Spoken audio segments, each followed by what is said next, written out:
नमस्कार, मैं हूं आशीष वर्मा। मॉर्निंग कॉल में आपका स्वागत है। शुरुआत इस वक्त की हेडलाइंस के साथ। मई एक्सपायरी के दिन ग्लोबल मार्केट से मिले जुले संकेत। एशिया में मिक्स्ड कामकाज। एसजीएक्स निफ्टी 0.25% नीचे। क्रेडिट रेटिंग घटाने की फिच की चेतावनी से कल यूएस बाजार 0.25% तक गिरे।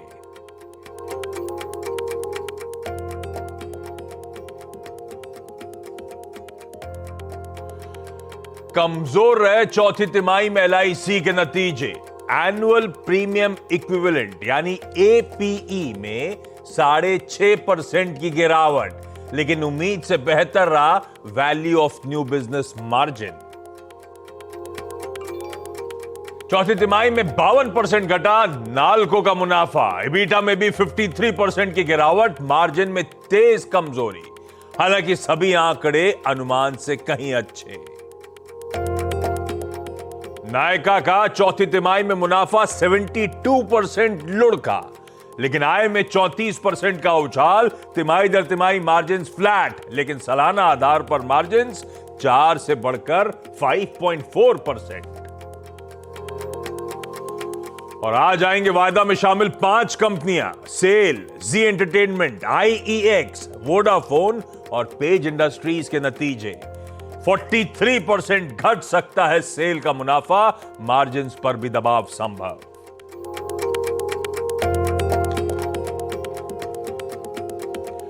चले भाई, गुरुवार की सुबह, और ये है इस महीने का आखिरी गुरुवार। तो करनी है हमें मई वायदा की एक्सपायरी की तैयारी। वो मंथली, वो बड़ी वाली एक्सपायरी। तो वैसे ही बहुत इंपॉर्टेंट दिन, प्लस ओवरनाइट कई सारे इंपॉर्टेंट डेवलपमेंट जिन पे हमको खुलते ही करना है रिएक्ट। वो यूएस में वो जो पिछली फेड की बैठक हुई थी, उसके ब्यौरा, उसके मिनट्स सामने आते हुए नजर आए, उस पर रिएक्ट करना है। डेट सीलिंग रिलेटेड डेवलपमेंट जो कुछ हद तक हिंट हेडलाइन में मिली आपको, उससे जूझना है।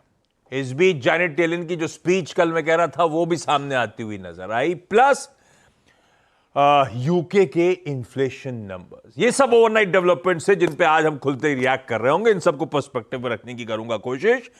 लेकिन ये सारा जो डेवलपमेंट्स हैं, एक्सपायरी के दिन खुलते ही हम कैप्चर करने की कोशिश कर रहे होंगे। प्लस आज भी शाम को ऐसे ही इंटरेस्टिंग आंकड़े आने। यूएस के जो Q1 यानी कि जनवरी से मार्च का जीडीपी का सेकेंड एस्टिमेट सामने आएगा। यूएस में आज जॉबलेस क्लेम्स के नंबर्स आएंगे और कुछ फेड ऑफिशियल्स की फिर से स्पीचेस लाइंड अप है। लेकिन इन सब के बीच में कल आपने देखा होगा भारतीय बाजारों में तो नर्वसनेस जो थी वो कंटिन्यू करी। निफ्टी में 1/3% का दबाव, बैंक निफ्टी का पेन थोड़ा ज्यादा, 2/3% के आसपास कमजोरी के साथ बंद होता हुआ नजर आया। और उसके ऊपर एसजीएक्स निफ्टी इंडिकेट कर रहा है हम फिर दबाव के साथ शुरुआत करेंगे। कभी करीब 35-40 पॉइंट की कमजोरी के साथ भारतीय बाजारों में आज ट्रेड की शुरुआत होगी। 1/4% कमजोर। यूएस के मार्केट स्क्रीन पर रख देता हूं आपके। पहले जरा एशिया का मूड भी दिखाइए। दिक्कत आ रही है वो यूएस के डेट सीलिंग को लेकर। तो यूएस के बाजार कल दबाव में आए। 2/3 से 3/4% दबाव के साथ तीनों बेंचमार्क्स कामकाज करते हुए 250 पॉइंट डाउ करेक्ट हुआ। हाँ, आज सुबह के फ्यूचर्स डाउ में कंटिन्यूड प्रेशर नजर आएगा। कोई नैस्डैक, एसएनपी उछलते हुए नतीजों के दम पर कुछ स्पेसिफिक कंपनीज के डिटेल में पर्सपेक्टिव में नीरज जी रखेंगे, बगल में बैठे वीरू बताएंगे निफ्टी बैंक की आज सुबह सुबह एक्सपायरी के दिन की हमारी स्ट्रैटेजी। लाइए वो तबरब की पहली प्लेट जो आपने रखी थी, कहां यूएस के फ्यूचर्स छोड़े, कहां खड़े हैं। हमने 33,050 पे डाउ फ्यूचर छोड़ा था, जो 32,800 के आसपास। ये हल्की कमजोरी। लाइकवाइज बाकी के बेंचमार्क्स देखिए, जहां हमने नैस्डैक छोड़ा था उससे ऊपर ही अब फ्यूचर्स मिला लूं तो ट्रेड कर रहा है। ऐसा मिला जुला पिक्चर है जो प्राइसिंग करनी है। एसएनपी तो जहां छोड़ा था वहीं का वहीं खड़ा हुआ है। तो समझ लेते हैं, दरअसल एक तरफ हरा दिख रहा है, एक तरफ लाल दिख रहा है। इसको पर्सपेक्टिव में रखा जाए और हमारे लिए दरअसल ग्लोबल क्यूज हैं, कैसे समझ लिया जाए। नीरज जी गुड मॉर्निंग, कैसा मूड भाई? कैसे रखूं इन ग्लोबल क्यूज को? नेगेटिव रखना चाहिए आज। हालांकि आप नैस्डैक फ्यूचर देखेंगे 1.5% ऊपर दिखेगा। उसकी कहानी में समझाऊंगा क्यों है। देखिए, डेट सीलिंग वाला मामला हो गया सीरियस इसलिए क्योंकि दिलचस्पी किसी की दिख नहीं रही उसको ठीक करने में, और अब फिच की तरफ से ये वार्निंग दी जा रही है कि जिस तरह से पॉलिटिकल इम्पेस चल रहा है, आपस में अड़ गए हैं दोनों लोग, अगर वो ठीक नहीं किया इन्होंने तो मैं डाउनग्रेड करूँगा। अब ये पहली वार्निंग आई है फिच की तरफ से, इसके बाद S&P वगैरह ये सब बनाए। अब इसको कई लोग पॉलिटिकली भी देख रहे हैं कि वहाँ पे सिस्टम अब जो है पॉलिटिकल ज़्यादा हो गया है, दबाव बनने लगा है, इसीलिए कल मार्केट गिरा। तीनों इंडाइसेस में अच्छी खासी बिकवाली देखने को मिली है। ब्रॉडर मार्केट में काफ़ी ज़्यादा बिकवाली थी और लगातार इसमें कंटिन्यूस फॉल आप देख रहे हैं, 4 दिन से लगातार गिरावट देखने को मिल रही है, क्योंकि ये जैसे जैसे दिन आगे बढ़ रहा है, वो 1 जून की डेट नज़दीक आ रही है, वैसे वैसे वहाँ पे पैनिक हो रहा है ट्रेडर्स के बीच में। इसलिए आप देखेंगे जो बहुत शॉर्ट टर्म के टी बिल्स हैं जो 1 जून यानी जून को कन्वर्ट होने वाले हैं, उसमें बहुत ज़्यादा मोमेंटम देखने को मिल रहा है, बहुत ज़्यादा हलचल है वहाँ पे और उसमें यील्ड बढ़ रही है। इंटरेस्टिंग पॉइंट यहाँ पे ये देखने वाली बात है कि क्या ये इम्प्रेस जो चल रहा है वो ठीक होगा कि नहीं होगा। इसका एक पॉलिटिकल एनालिसिस मैं आपको करके दिखाऊंगा, लेकिन उससे पहले थोड़ा डेटा बता दूँ आपको। फ्यूचर्स के ऊपर दिख रहा है नैस्डैक का फ्यूचर, क्योंकि एनवीडिया के रिजल्ट्स जो आए हैं वो रिजल्ट इन लाइन है, गिर के आए लेकिन एस्टिमेट के से बढ़िया है। लेकिन उन्होंने जो कमेंट्री दी है अगले 6 महीने की, सुपर एक्सीलेंट दी है, और उसके पीछे सिर्फ एक ही चीज़ है, AI। क्योंकि जो वो प्रोसेसर बनाते हैं वो एक्सेलरेट करता है, दो मुद्दों पे एक्सेलरेट करता है और जल्दी से करता है, तो उसकी वजह से उसमें बहुत बड़ी तेज़ी बन रही है। स्टॉक 25% ऊपर है आफ्टर आवर्स में, इसलिए एनवीडिया के दम पर आपको ये तेज़ी नैस्डैक पे दिख रही है, अदरवाइज वो भी रेड में होता। फेड मिनट्स तक में ये इंडिकेशन दिया गया है कि अगर डेट सीलिंग नहीं सुलझाई गई तो बहुत बड़ी क्राइसिस हो सकती है, ये फेड मिनट्स में बोला गया है। दूसरी तरफ सारे फेड गवर्नर्स अब लगभग एक मत के हो गए हैं कि इन्फ्लेशन को कट करने के लिए रेट हाइक करते रहना चाहिए, और जो रेट कट का एक ऑड का पोल चलता रहता था, अब उसमें धीरे धीरे लोग निराश होकर एकदम 20-22% लोगों को लगता है शायद ईयर एंड तक कट हो। ये मैं क्यों कर रहा हूँ, क्योंकि पॉलिटिकल इंटरप्रिटेशन इसका समझिए आप। ऐसा बहुत सारे लोगों को वहाँ अब ये मानना हो गया है कि शायद मौजूदा सरकार, डेमोक्रेट्स चाहते हैं कि डिफ़ॉल्ट हो। क्यों होना चाहिए डिफ़ॉल्ट? क्योंकि उस डिफ़ॉल्ट से एक झटके में लगभग 6 लाख नौकरियां चली जाएंगी और ये इनके फेवर में जाता है इन्फ्लेशन तोड़ने के लिए। फेड भी इसीलिए अब आप देखिए कुछ समय से फेड के गवर्नर्स फेड रेट हाइक की बात करने लगे हैं। पहले वो नहीं कर रहे थे, पॉज की, स्किप की बातें कर रहे थे, डेटा ड्रिवन होने से। अभी डेटा ड्रिवन जब आप हैं तो ऐसा कौन सा डेटा जो बहुत बढ़ के आ रहा है? सारे डेटा इंडिकेट कर रहे हैं कि आपका इकोनॉमी स्लो डाउन हो रही है। उसके बावजूद अब अगर इस तरह की बातें हो रही हैं तो इसीलिए इसका पॉलिटिकल इंटरप्रिटेशन किया जा रहा है कि मौजूदा सरकार चाहती है कि डिफ़ॉल्ट हो जाए, एक झटके में कई नौकरियां जाएंगी, मार्केट नीचे आएगा और शायद इससे मदद मिलेगी। इसलिए फिच इन पिक्चर आया और उसने ये वार्निंग दी कि आपका जो ये झगड़ा चल रहा है ना, ये रिफ्लेक्ट करेगा मेरी रेटिंग में, डेटा नहीं, पॉलिटिकल झगड़ा हमारी रेटिंग का बेस होगा। इसलिए ये वार्निंग उन्होंने दी है। तो मुझे लगता है कि अब एक बहुत ही सीरियस मामला यहाँ पे बनता जा रहा है और अब बहुत कम दिन बाकी है। अगर ये नहीं हुआ तो वाकई मार्केट में वहाँ बहुत बुरी स्थिति हो सकती है। इसलिए मैं कह रहा हूँ कि आज का मार्केट नेगेटिव, कल तक हम लोग कहते हैं न्यूट्रल, लेकिन आज मैं कह रहा हूँ नेगेटिव मार्केट है और सिर्फ एनवीडिया की वजह से नैस्डैक फ्यूचर ऊपर, अदरवाइज वो भी रेड में है। नैस्डैक की लिस्टेड एक सॉफ्टवेयर कंपनी जो आर्टिफिशियल इंटेलिजेंस में तवज्जो ज्यादा दे रही है, उसके अच्छे नंबर, रिकॉर्ड हाइस पे वो स्टॉक खड़ा हुआ है। इसीलिए आपको यूएस में नैस्डैक फ्यूचर्स ऊपर नजर आएंगे। अदरवाइज दिक्कतें डेट सीलिंग को लेकर ऑनगोइंग अनसर्टेनिटी, उस पर दिक्कतें, मूड बिगाड़ने के तौर पे फिच की कमेंट्री आना या फिच का कहना कि जो AAA रेटिंग है यूएस की उसको हम निगेटिव वॉच पे रख रहे हैं, क्योंकि एक डर बन रहा है अब कहीं पेमेंट ऑब्लिगेशंस यूएस मिस ना कर दे।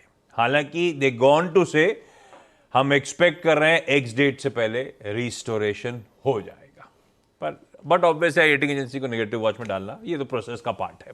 जैनेट येलेन की जो स्पीच थी वो आई थी वॉल स्ट्रीट जर्नल के एक इवेंट में जिसमें वर्चुअली उन्होंने शिरकत करी थी और उसमें खैर उन्होंने वही बताया हमेशा की तरह जो पिछले कोई दिनों से बताई चली जा रही है या चिट्ठी लिख के बता रही है सबको कि जून 1 के बाद हमारे पास पैसा नहीं रहेगा। वो लार्जली उस स्पीच में पूरे टाइम वो जून 1 की सो कॉल्ड डेडलाइन और उससे रिलेटेड कैओस जो उसके बाद आएगा उस पर उन्होंने पिक्चर पेंट करने की अपनी स्पीच में कोशिश करी। एक चीज और जोड़ देता हूं, यूके का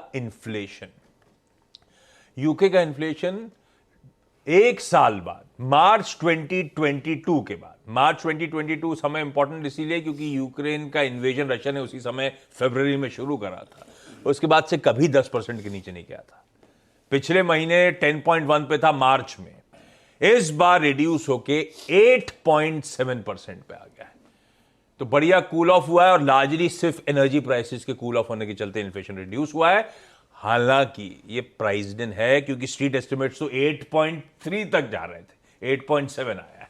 ये वो इन्फ्लेशन की कहानी। ये है ग्लोब पे अपफ्रंट बता दिया गया, मूड माहौल थोड़ा सा निगेटिव है, दिक्कतें हैं, अनसर्टेनिटी लिंगर कर रही है और वो हमारा भी वो नर्वसनेस कह लीजिए स्क्रीन पे ब्यूटीफुली रिफ्लेक्ट हो रही है। कल भी अटक गए, कल भी वो 18,400 तक गए, 390 392 तक गए, वहीं से ठगते हुए नजर आए थे। ये नर्वसियात कहीं नर्वस ब्रेकडाउन में ना चले जाए। नहीं, अभी तो ब्रेकडाउन नहीं है, लेकिन बस अभी ब्रेकडाउन नहीं है, लेकिन अभी वही दायरे में पकड़े रहेंगे। कल भी आप सुबह देखिए पहला डिप क्या था, एग्जैक्टली 18,270 बात हुई थी डिप को बाय करना 63 के आसपास 10 को, हाँ, और एग्जैक्टली निकलना है 18,400 पे, एग्जैक्टली वही है। 392 से घूम गया। कल वो ब्यूटीफुल ट्रेड मिला एक मॉर्निंग वाला, लेकिन उसके बाद आशीष अभी भी हम उसी दायरे में है, नो डाउट अबाउट दैट, कि अगर आप निफ्टी में देखें अभी भी हम 18,200 सबसे बड़ा पुट राइटर है, 18,400 सबसे बड़ा कॉल राइटर है, अभी तक भी एसजेएक्स निफ्टी अभी तक ये स्पॉट उसी दायरे में है। अब यहां से क्या थोड़ा सा पिक्चर उसको ड्रॉ करते हैं आशीष। पहली चीज ये है कि ये पूरा का पूरा एंटायर मंथ ऑफ मई हमने एफआईएस के कॉन्ट्रैक्ट्स को बहुत थिनली इसी रेंज में -4,000 कॉन्ट्रैक्ट प्लस 4,000 कॉन्ट्रैक्ट में स्पेंड कर दिया। एक बार एक्टर साहब एफआईएस के आंकड़े दिखाइएगा जरा, वो चार्ट दिखाइए बारीकी से आशीष, जरा इसको देखिएगा। पूरे मई में ये नेट कॉन्ट्रैक्ट्स का जो चार्ट था आशीष देखेंगे, ये लास्ट में बिल्कुल पैरेलली अलाइन रहा, कहीं नहीं गया, न सब्सटेंशियल अप हाई। सारा रिकवरी मई में था, सॉरी अप्रैल में था, मई में बिल्कुल फ्लैट रहा, बिल्कुल फ्लैट रहा। दिक्कत यह है कि बाजार में आज दिक्कत यह है कि कैश है। कल भी 1185 करोड़ रुपए की बाइंग थी, वो 4 डिजिट में लौटा, ये अच्छी बात भी है। और 300 करोड़ रुपए की उनकी स्टॉक फ्यूचर्स में डीआईएस की बाइंग थी। 458 करोड़ रुपए का एफआईएस ने इंडेक्स बेचा फॉर दिस डे, करीब 4600 कॉन्ट्रैक्ट शॉर्ट किए, स्टॉक फ्यूचर बेचा 201 करोड़ रुपए का। हाँ, एक चीज जो गलत हुई है आशीष के कॉल लॉन्ग करके करीब 1,33,000 कॉल शॉर्ट, पुट 22,000 और थोड़ी शॉर्ट पुट काटी उन्होंने। शॉर्ट पुट काटना मतलब बाजार का बेस कमजोर पड़ने का होता है। फॉर दिस डे एक बार जरा ऑप्शन स्टैट्स लेके आइए। एक चीज याद रखिएगा, जब बाजार खुलेगा, जैसे कि कल आपने एक डिप को बाय किया और हायर लेवल्स पे निकल गए, हायर लेवल से फिर बाजार कोलैप्स हुआ। कल बाय ऑन डिप्स और एग्जिट एट हायर लेवल्स काम कर गया, लेकिन आज की जरा समरी को समझ लीजिए आशीष। बिटवीन 18,250 टू 18,150, याद रखिएगा मैं एक शब्द का जिक्र कर रहा हूं, 18,250 से 150, बिटवीन 10 डेमा और 20 डेमा आपका करीब 2.25 करोड़ का आउटस्टैंडिंग वाई पुट्स में खड़ा हुआ है और 18,400 की कॉल में लगभग 1.5 करोड़ का वाई खड़ा है। तो आप समझ लीजिएगा कि बेस वन क्या है, जरा प्लीज स्क्रीन पे लेके आइएगा। मैं फिर कह रहा हूं कि जब तक स्क्रीन पे 210 और 151 ये जो बेस वन है ये कायम रहे, शॉर्ट के बारे में मत सोचिएगा क्योंकि रिस्क है, शॉर्ट में ट्रैप होने का रिस्क है आशीष। ये जो 151 है ना, ये है 20 डे एक्सपोनेंशियल मूविंग एवरेज, ये और 216 जब तक है बेस, मैं शॉर्ट नहीं करूंगा, मैं बाय ही करूंगा। और उस बाय ट्रेड को जो मैं इस जोन के ऊपर लूंगा, याद रखिएगा मेरा एग्जिट जोन हर सर्कमस्टेंसेस में ये पहला रेजिस्टेंस 331 टेस्ट करूंगा, अगर पार हो गया तो 374 तक ले जाऊंगा, अदरवाइज 331 पे बुक कर लूंगा। फॉर दिस एक्सपायरी डे मेरा ट्रेड जोन यही रहेगा। ट्रबल जो नीरज जी ने आशीष यूएस मार्केट की कमेंट्री को बताया, यहाँ पे ट्रबल तब आएगी अगर हम एक्सपायरी डे में 18,151 यानी अपने ऑप्शन बेस और यानी अपने 20 डिमा के नीचे फ्लोट करने लगेंगे। तब याद रखिएगा अगर 18,181 टूटता है या फिर 151 टूटता है, माफ कीजिएगा, तो आप 18,080 18,050 के जोन तक जा सकते हैं और उस वक्त आप एक शॉर्ट ट्रेड के बारे में सोच सकते हैं with trailing stop loss of I think 30 to 40 points. लेकिन आशीष जब तक 18,181 151 है, इट्स बाय ऑन डिप्स और एग्जिट एट 331 384। निफ्टी बैंक इसने भी कल फिर वही किया। पहला जरा इंट्राडे का बेस देखिए, जब खुलते ही साथ 710 43,710 ऑप्शन बेस था, वहां से गए 44,000, फिर नीचे आ गए। निफ्टी बैंक का क्लोज कल खराब था, ऑल्दो ये क्लोज याद रखिएगा ऑप्शन बेस के 43,500 के ऊपर था, लेकिन 10 डे एक्सपोनेंशियल मूविंग एवरेज के नीचे था। आशीष ब्लू कैंडल को देखिए, ये वो है 44,000 का कॉल राइटर जिसने निकलने नहीं दिया अब तक। इसका कन्विक्शन बहुत स्ट्रांग है। 44, 44, 44, 2 पे ह्यूज कॉल राइटर, 43,500 पे करीब 46 लाख पुट्स का आउटस्टैंडिंग हुआ है। यहां पर भी बेस 1 लेके आइएगा। बेस 1 क्लियरली डिफाइंड है विद ऑप्शन बेस 43,505 और 43,364, that is 20 day exponential moving average. Ashish ये स्क्रीन पे जब तक है मेरा कोई शॉर्टिंग का थॉट नहीं है, and specially for expiry day. अगर एक्सपायरी डे ना होता तो शायद प्रीएम्प्ट करते भी शॉर्ट को, लेकिन नहीं, ये है स्क्रीन पे जब तक कोई शॉर्टिंग थॉट्स नहीं। ये जोन मेरा और इसके ऊपर का जोन बाय का जोन होगा। मैं इस ट्रेड को जो कि इस जोन में बाय करूंगा हायर लेवल्स पे एग्जिट पे, यानी 43,950, 40,040 के जोन में निकाल दूंगा, 44,040 के जोन में निकाल दूंगा। ट्रबल्ड या फिर एक्सपायरी खराब तब होगी जब आप 43,364 यानी 20 डे एक्सपोनेंशियल एवरेज के नीचे फ्लोट करने लगेंगे। उन सर्कमस्टेंसेस में आप 43,080, 43,140 विजिट करके आए, 240 विजिट करके आए, उस बात की पॉसिबिलिटी बन जाएगी। आशीष तो 20 day is crux for the day, मतलब आज की इस एक्सपायरी के लिए। भाई साहब शॉर्टिंग के थॉट्स तो नहीं आने जब तक वो बेस वायलेट नहीं हो रहा है, और अभी गिरावट में खरीदारी करने का मन, कहां खरीदना है, कहां ऊपर मुनाफा बांधना है, वो सारे लेवल्स आपकी स्क्रीन पर आते हुए। ये हो गई आज की एक्सपायरी डे की, मंथली एक्सपायरी डे की स्ट्रैटेजी निफ्टी बैंक की। सुमित को जोड़ लेते हैं और समझ लेते हैं आज के सारे इंपॉर्टेंट सुबह सुबह जो जानने वाले स्टॉक्स न्यूज हैं सारे। Sumit good morning. मॉर्निंग। देखिए शुरुआत करूंगा मैं 3 सरकारी कंपनियों के नंबर्स के साथ। LIC, ऑयल इंडिया, नाल्को, ये 3 नंबर्स हैं जो कल लास्ट आवर में आते हुए दिखाई पड़े। और सबसे पहले सबसे बड़ी कंपनी इन सब में वो है LIC, जिसके नंबर्स के ऊपर बात करना जरूरी है।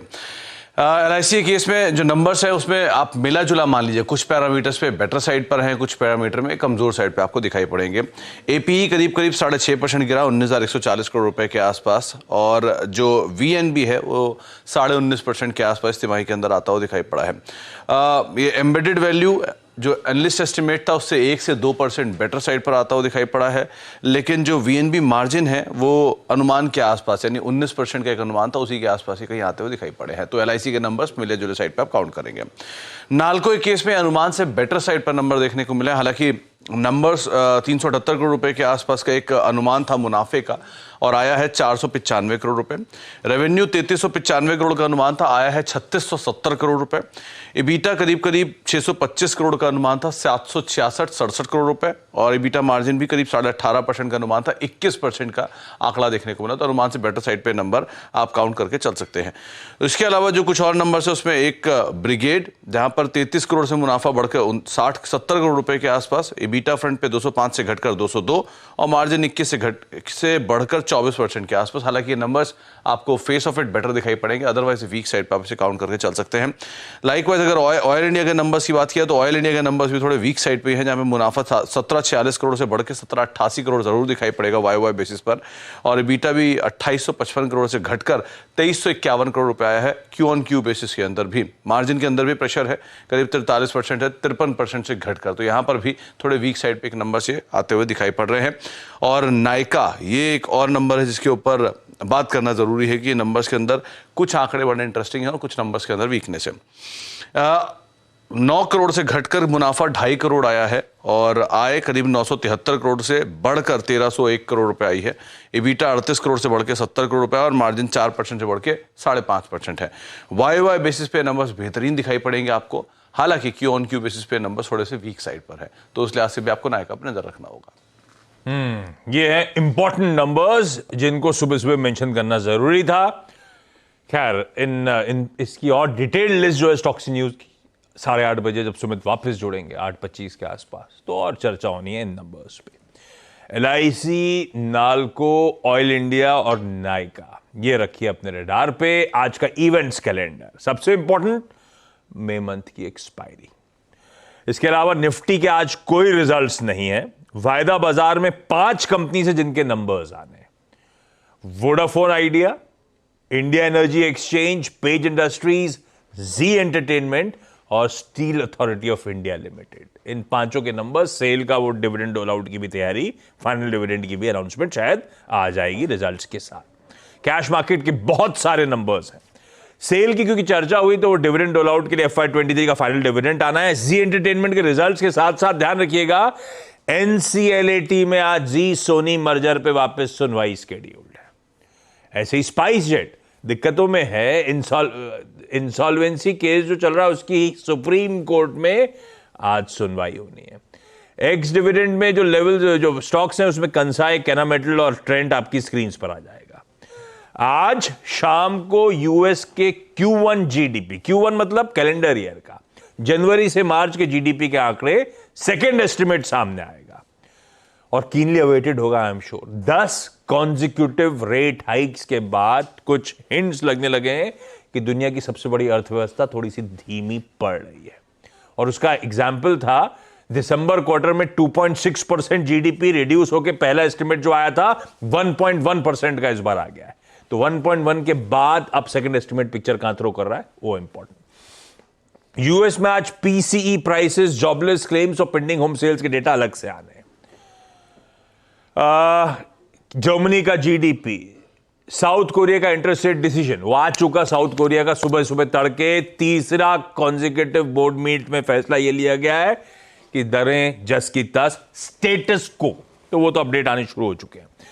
बॉस्टन के फेड प्रेसिडेंट की आज स्पीच लाइंड अप है। PM मोदी, अच्छा PM मोदी 3 देशों के दौरे से लौट आए। आज सुबह दिल्ली एयरपोर्ट पहुंचे और थके ही नहीं, कोई जेटलैग वेटलैग नहीं होता कि ऑस्ट्रेलिया से आके सुबह आए। एक मैं आया ऑफिस तो देख रहा था PM की स्पीच चल रही है और उसके बाद रोड शो है। मशीन है यार। और उसके बाद आज एक उत्तराखंड की पहली जो है, उत्तराखंड ही है ना आपका, देहरादून से घर पास पड़ता है क्या? करीब 1.25 घंटे। ये तो हमारे घर से पास ही पड़ गया, मुंबई वाले 45। तो आप वंदे भारत से देहरादून जा सकते हैं। PM मोदी आज फ्लैग ऑफ कर देंगे दिल्ली देहरादून, पहली वंदे भारत उत्तराखंड की। और खेलो इंडिया यूनिवर्सिटी गेम्स भी PM मोदी वर्चुअली इनॉग्रेट करेंगे जो उत्तर प्रदेश में हो रहे हैं। वर्ल्ड थायराइड डे है आज। थायराइड के फंक्शन और थायराइड रिलेटेड डिजीजेस की अवेयरनेस के लिए आज ये दिन सेलिब्रेट किया जाता है। और आज थर्सडे है तो मेरे तीनों पुणे वालों को एडवांस वार्निंग है, रोटेशनल बेसिस पे आज पानी फिर कटेगा। भाई क्या मुश्किल है, पानी से जूझे कि एक्सपायरी की तैयारी करें। हर एक्सपायरी की कहानी है, हर एक्सपायरी की कहानी होगी। आज तो मंथली है तो बेचारे सतपति साहब, बहिती साहब और सचिन ने कैसे तैयारी कर रहे होंगे। लेकिन क्विकली छोटा सा ब्रेक ले लिया जाए। ब्रेक के उस बार जब लौटूंगा तो कमोडिटी करेंसी मार्केट की स्ट्रैटेजी इस पे बातचीत। स्वागत है। एक बात बताना मैं भूल गया, वो लिख लेता हूं तो अभी नजर डाली ब्रेक पे।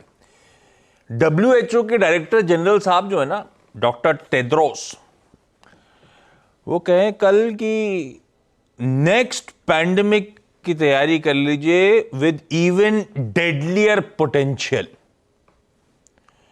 नए पैंडेमिक की तैयारी हो रही है और कोविड से ज्यादा खतरनाक होगा। पता नहीं, बता रहे हैं, डरा रहे हैं, ये कह रहे हैं अपनी सारी सेविंग्स खर्च कर दो, पैसा रखने का फायदा नहीं है। जो भी है ध्यान रखिए भाई। हालांकि कुछ नहीं बताया कौन सा, कहां, कैसा, मेरे को लगता है तुक्का मार के चले गए, तो ज्यादा घबराने वाली बात नहीं है। तब और आपकी सेकंड प्लेट दिखाइए स्क्रीन पे। बॉन्ड यील्ड्स इंच अप कर रहे हैं। दरअसल ठीक भी है, कल फेड, अभी आऊंगा 8 बजे में तो थोड़ा डिवाइडेड जो है उस पे आएंगे। बॉन्ड यील्ड इंच अप कर रही है, डॉलर इंडेक्स इंच अप करके 104 की तरफ बढ़ चला है, वो आपकी स्क्रीन पे। दोनों इंपॉर्टेंट, दोनों में तड़का तेजी का आना शुरू हो चुका है। ब्रेंड तो वैसे ही 78-79 के जोन्स पे आके खड़ा हुआ है। खैर, और वो उधर जंप, सोना कूल ऑफ। ये कहानी इस समय ग्लोब की, उसकी SMC ग्लोबल सिक्योरिटी की तरफ से आज के कमोडिटी पिक्स प्लीज स्क्रीन पर रख दीजिए। सोने में बिकवाली करनी है, इंटरनेशनल मार्केट में कूल ऑफ होना शुरू है। 6150 का स्टॉप है, 5900 के टारगेट्स वंदना भारती का कॉल है। कच्चा तेल 78-79 अभी मैंने मेंशन करा है, कच्चे तेल में खरीदारी करिए। इंटरनेशनल मार्केट्स में हायर लेवल्स पे डटा खड़ा हुआ नजर आएगा। 6110 का स्टॉप है, 6300 का टारगेट। जाते जाते एक इमेज आई है, वो दिखाइए जरा, जाते जाते दिखा दीजिएगा। वो हमारे देश का सबसे बड़ा समुद्र के ऊपर bridge, trans harbour link, Mumbai to Navi Mumbai connect, बना नहीं है अभी, नवंबर तक कंप्लीट होना है। कल हरी झंडी दिखाई हमारे सीएम डिप्टी सीएम साहब ने, तो दरअसल बस जो वर्कर्स की वहां तक लेके जा रही थी, उस बस को हरी झंडी दिखाई थी, ये दिखाने के लिए कि ऑलमोस्ट सब कंप्लीशन हो चुका है। ओके, डबल डेकर बस थी ये। अरे पानी नहीं दिखा रहे, बिजली दिखा रहे, बस दिखा रहे हो, थोड़ा सा इधर उधर दिखा सकते हो। चलिए निमित के साथ छोड़े जा रहा हूं। ब्रेक का समय, ब्रेक के उस पर जब लौटेंगे तो सीधा सौदा प्रेजेंट करेंगे।